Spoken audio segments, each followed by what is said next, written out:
Welcome to Conversate. On this week's episode, Aaron and Kevin are getting into a conversation about Acts chapter 7, where we are introduced to the first martyr of the Christian faith. His name is Stephen.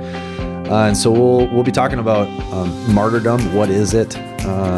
Is this stuff still happening in our world today? We get into some church history as well. And so hopefully this is educational for you, eye-opening to the realities that we face as Christians living in this world, but hopefully also inspirational to you to be strengthened in your faith, to proclaim the name of Jesus and to cling to everlasting life that we have in Him, no matter the situation that you face. So, as always, we hope that you hear something in this conversation and go start another one with somebody else. We hope you enjoy it.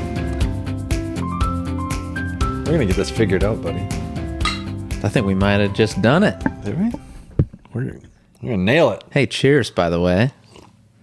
Cheers. Cheers from Isle Royale National Park. All right. That's a beautiful mug. It is a beautiful. Where'd you get that? I think it belongs to a member of our early learning center. It was not in the normal mug spot. It was in a higher mug spot, but I was so drawn to its beauty, its majesty. Yeah.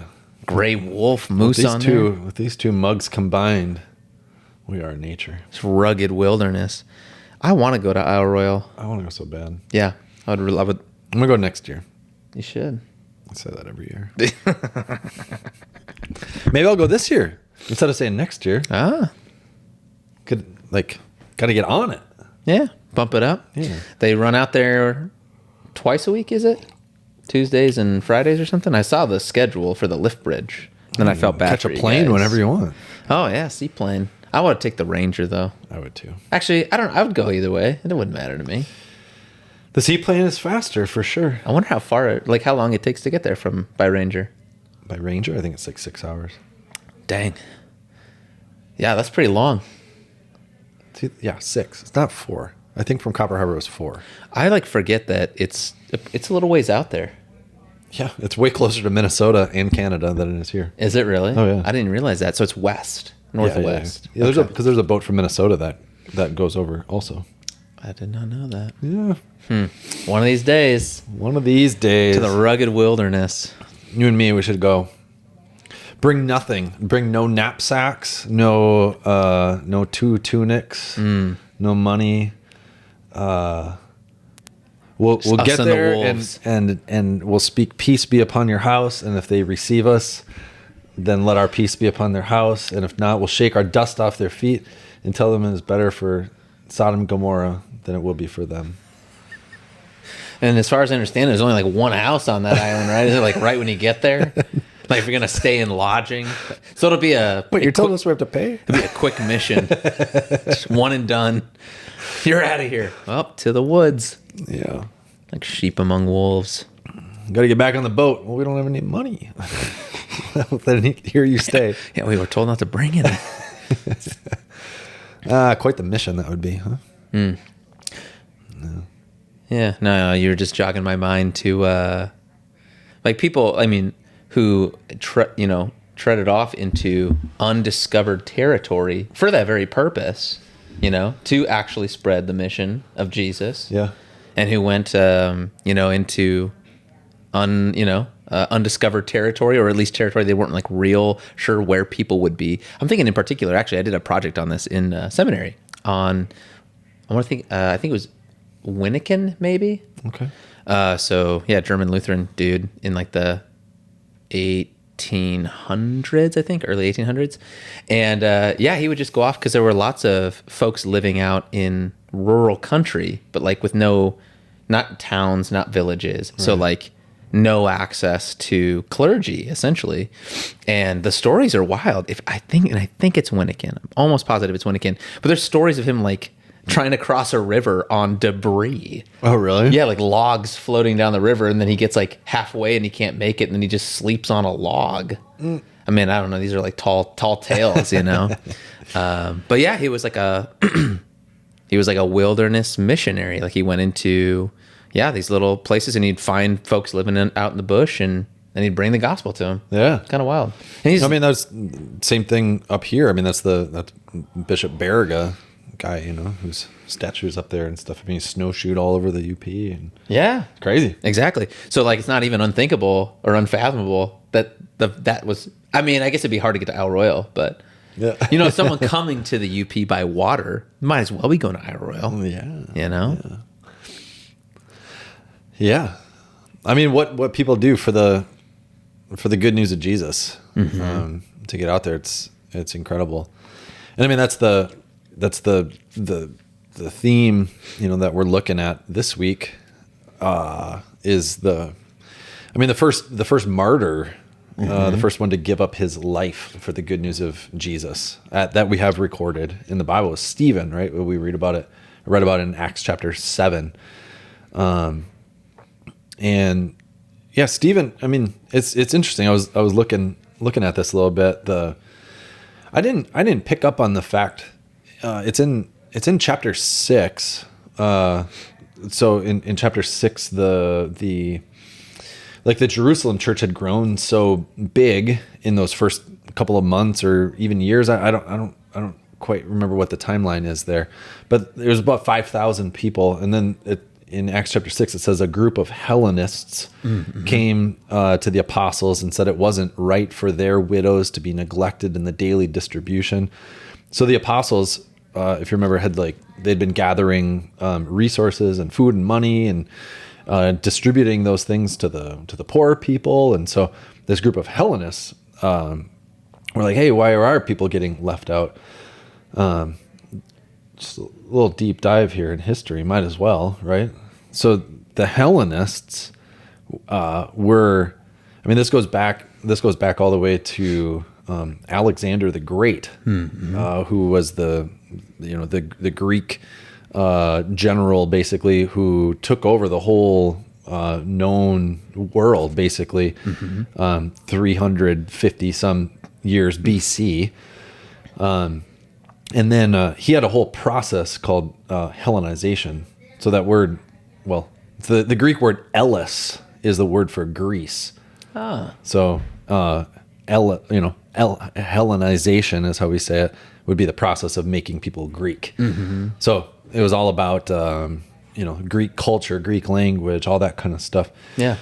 So I mean, one of the reasons that the New Testament is in Greek. Absolutely. Like the New Testament that we learned in the seminary how to translate, that New Testament is the same New Testament that was circulating around in those early centuries because of Alexander's work centuries before, right, to Hellenize that area. Right. Yeah. And so that all lasted from those 300s all the way up until the time of Jesus. By the time of Jesus, the Rome was in charge. It was their empire, but Rome only kind of took control from the Greeks, I think it was 30 BC or something like that. So there had been kind of Greek people even after Alexander, other empires, the Ptolemies, the Seleucids. That was right. All. These are other generals, right? Underneath Alexander, yeah, has split his kingdom into 4. Yeah, and there were 2 primary ones: the Ptolemaic Empire, which was Egypt and the Western world, and then the Seleucids, which was the kind of the Eastern world. And they ended up sort of warring with one another and wearing each other down, and Rome sort of took advantage of that eventually.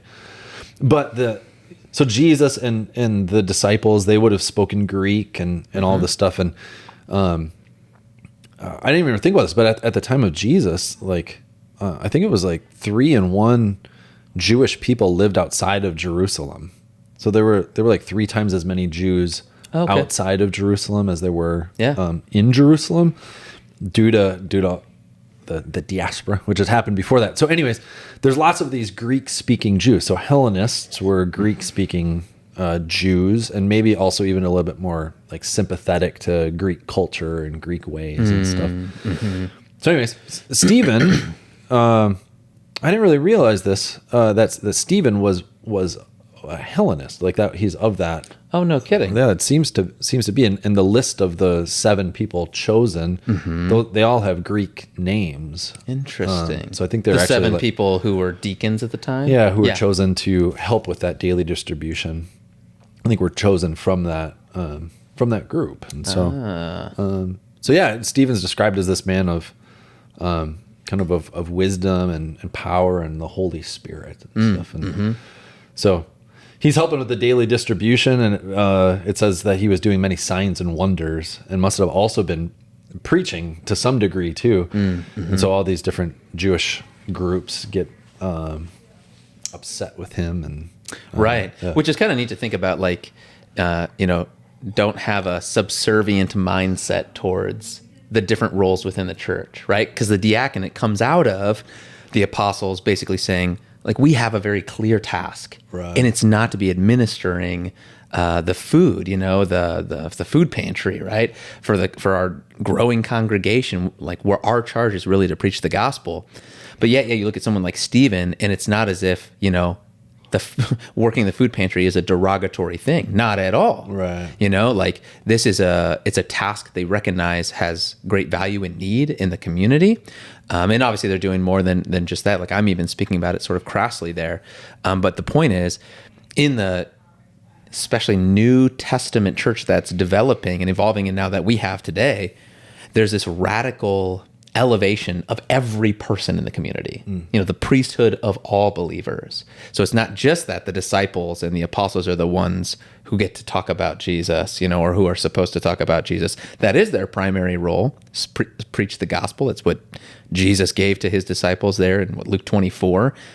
But even others who are part of the Christian community who have different roles to serve, they're also preaching, teaching, sharing, right, about what Jesus has done for them too. And he's such a great example of that.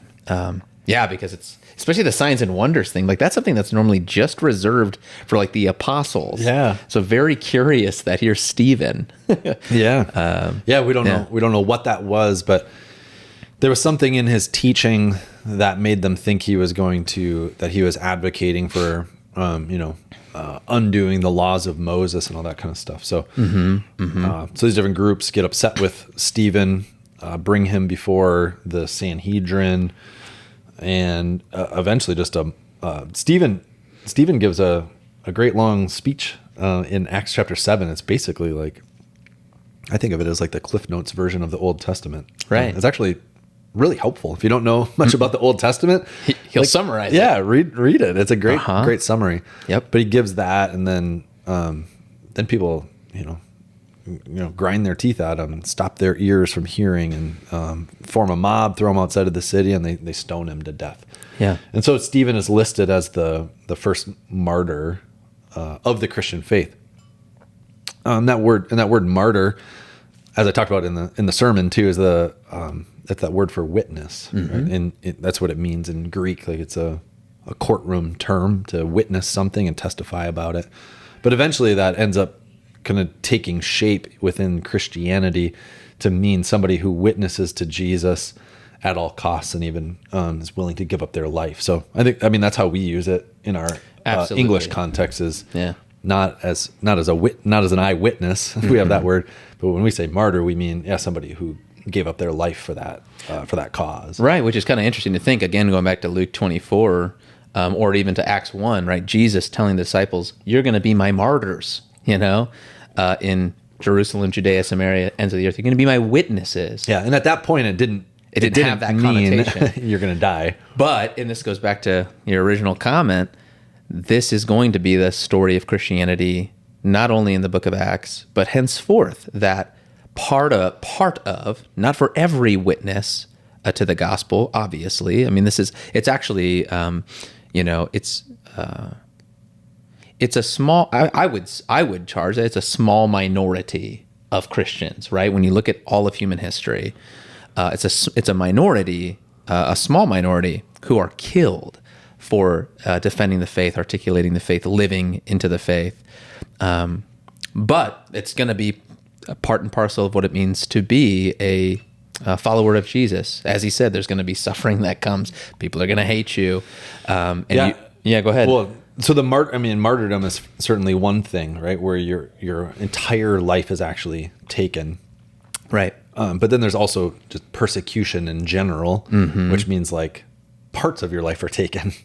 Or threatened, or income, or imprisoned, or stuff destroyed, like your church or your home or all that kind of. So that sort of stuff happens a lot, Right. and again, not to everybody. Yep. But to a lot. Yeah, look in the annals of history and you will see, whoa, this is a very consistent experience, especially, but not exclusively, but especially of like as Christianity breaks into new borders, right? So that's what's happening too. As they go out, as they spread, there's kind of new territory in which the gospel is breaking forth and communities are coming around it. And yet at the same time, it's very disruptive. Yeah. It's disruptive to the status quo. And so as it breaks into new territories, you see it. But then even in, this is, I don't know, we're not quite there, I would argue, like in our context. And I don't know that we will get there anytime soon. Like in America, I'm speaking particularly about being persecuted for our faith. But there are places where they were sort of strongholds of Christianity, and then things start to change. And that was the quote I brought up a week ago about societies sort of rising or falling in conjunction to their following of God's law. That came out particularly commenting on France in the I want to say like 17 or 1800s, but the Reign of Terror, which is where they as a country rejected like the reality of God. I mean, it had gone there. It had influenced their society. It was, something that was generally, so like Christianity was not being persecuted for a long stretch of history in France. And then kind of with the Enlightenment, there was the rejection of God, the rejection of those principles from the government. So like societally rejected. And as a result of that, I want to say hundreds of thousands of Christians lost their lives. Yeah. Yeah, and that was the thing. Like in early Christianity, like in the first 3 or 4 centuries of after Jesus, the persecutions were present, the martyrdoms were present, and it was pretty ferocious at different times and in different locations. But it wasn't like hundreds of years of like systemic martyrdom of all Christians everywhere. There were a couple of different emperors that came along who did like issue empire-wide decrees, basically like forced conversions, and if not conversion, then your life will be taken. But before that, it was like really bad in certain places for certain, so it was kind of haphazard and sporadic, right? But it wasn't like everybody everywhere all the time was like being persecuted, but in some places at certain times they were. And does that make sense? Yeah, and that's exactly what you see at the very tail end of this chapter with Stephen, is that this persecution breaks out particularly there in Jerusalem, and that's what leads to one of the diasporas, right? Which is the idea of the diaspora. Now I'm going to pull back. I mean, it happened before. To the Jews.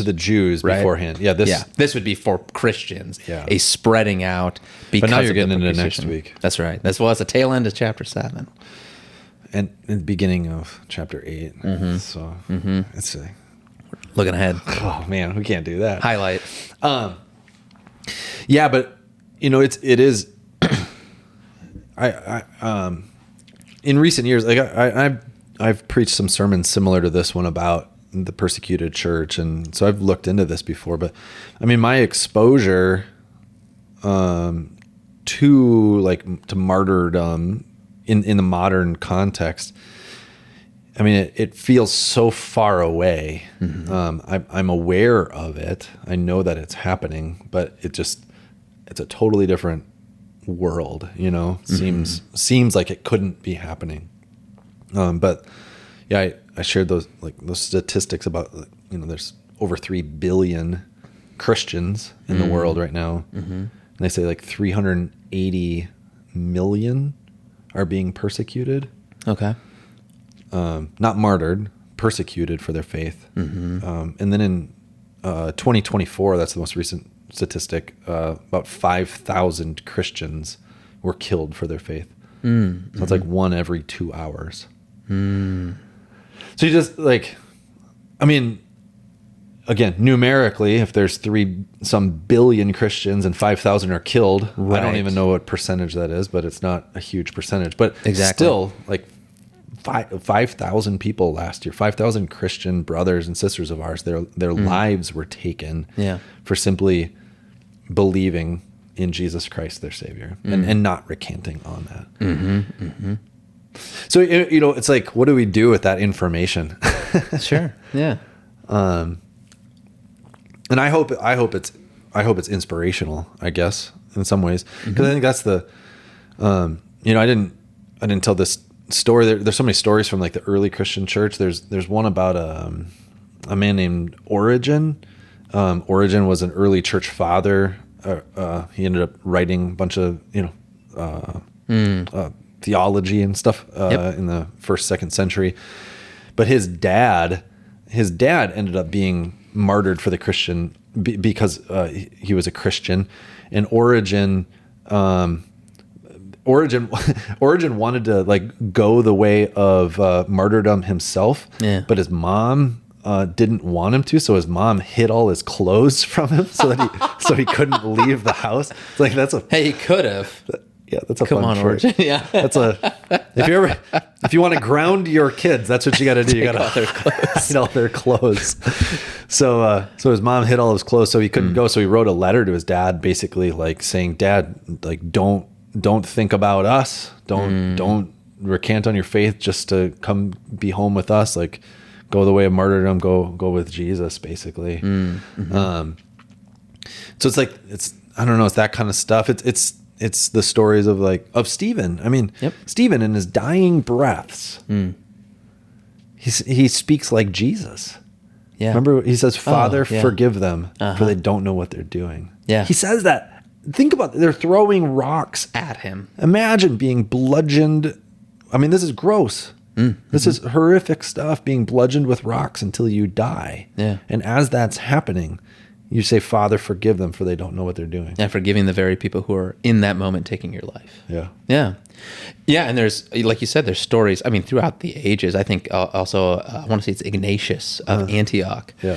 And we actually have some letters of his that survive. They kind of read like epistles. I mean, that's basically their function. Yeah, they were letters. Yeah, exactly. They were letters written to churches because he was, I want to say bishop. They were using maybe that terminology for him. Yeah, and so he's writing letters to churches and kind of encouraging different communities of faith. And he's on his way to Rome to be executed. And he's telling, especially the church in Rome, "Don't come save me." He says, I want to prove my discipleship essentially to Jesus with my blood. Yeah. Yeah.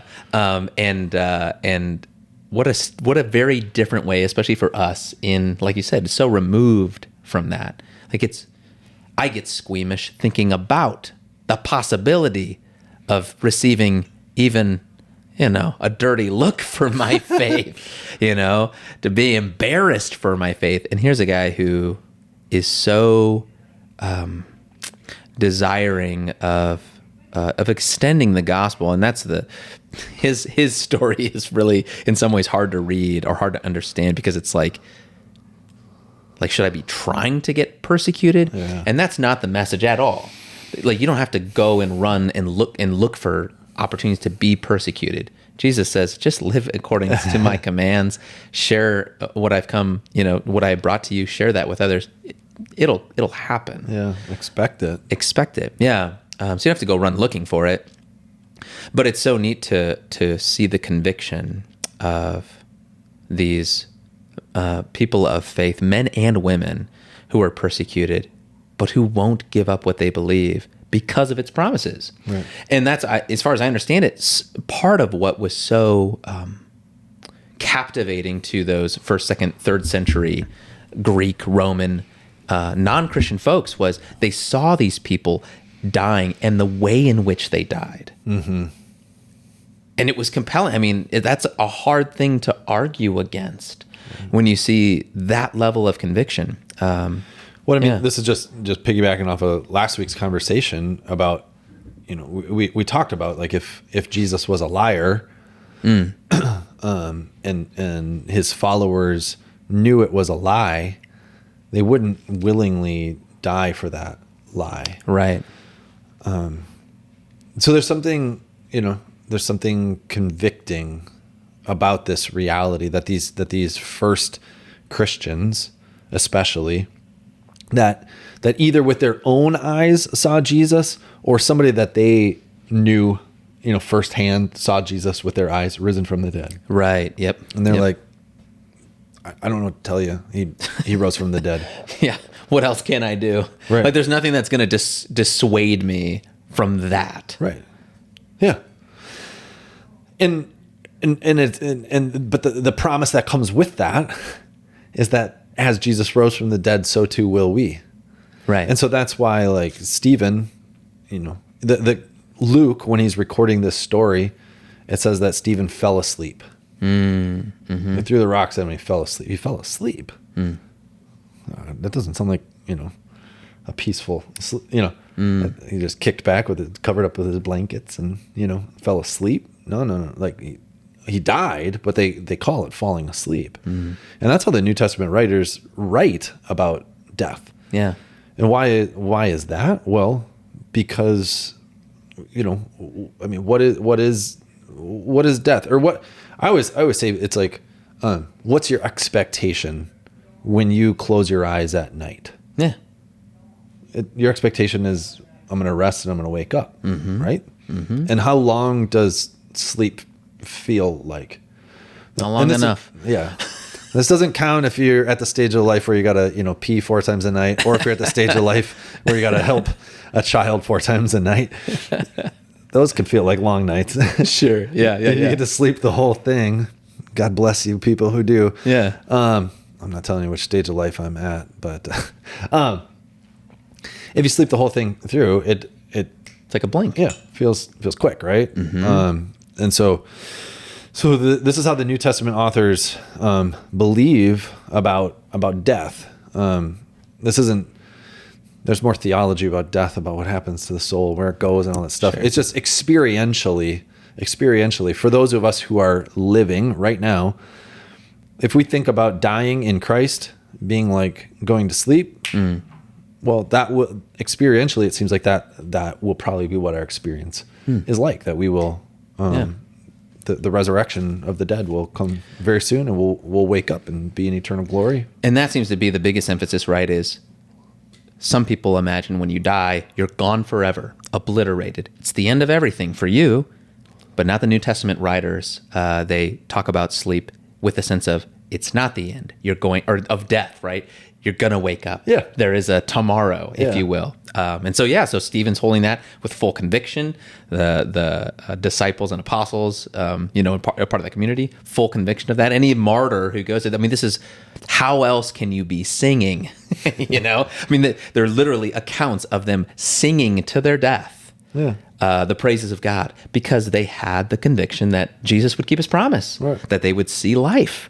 And when you have that, that's how the 11 afraid, trembling disciples locked in their room for fear of the Jews turn into the men we see in Acts because of that resurrection encounter.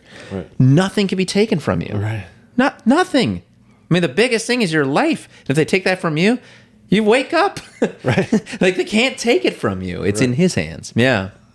Yeah. So an incredible, and that's why they're so powerful, even for us, even when we're so removed, let's say, from persecution in our land, from the likelihood of being a martyr for the faith, in our own context here in 21st century America, there's still powerful people to look at. They're still inspirational people to look at, because they remind us of the validity of Jesus' promises. It's like, wow, they're willing to go to that for Jesus. Well, then, yeah, I can take the insult. I can take the embarrassment. I can stick out my neck, because if Jesus is going to make good on his promises, even for my life, like my physical existence, well, he'll also make good on his promise to be with me.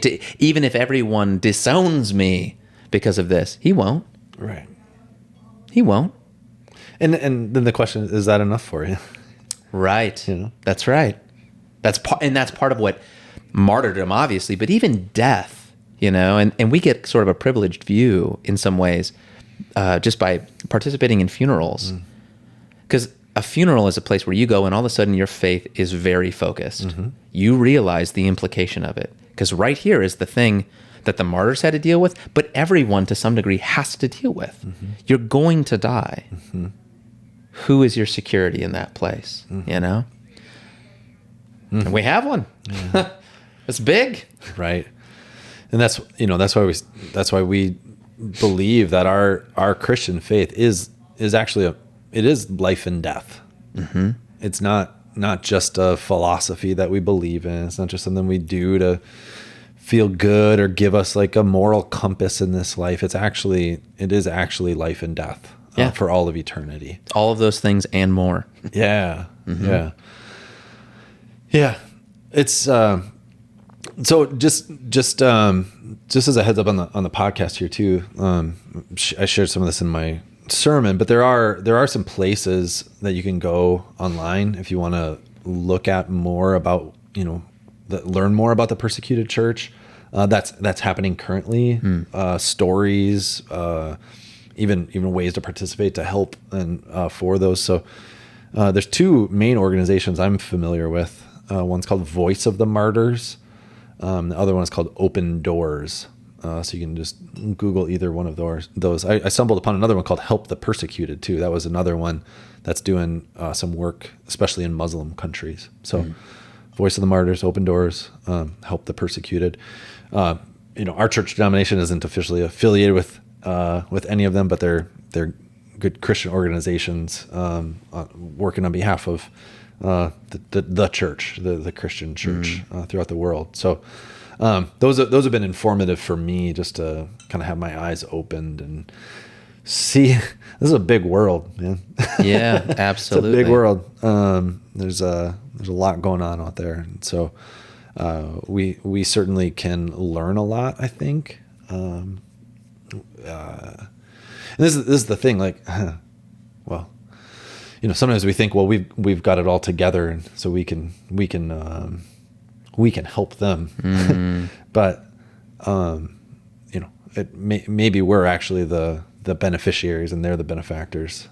Maybe it's material needs that the persecuted church needs, but I think there's some of that spiritual strength that we can be beneficiaries of from them, and that we can receive that power of the Spirit and name of Jesus, and therefore be encouraged and strengthened in our everyday faith too.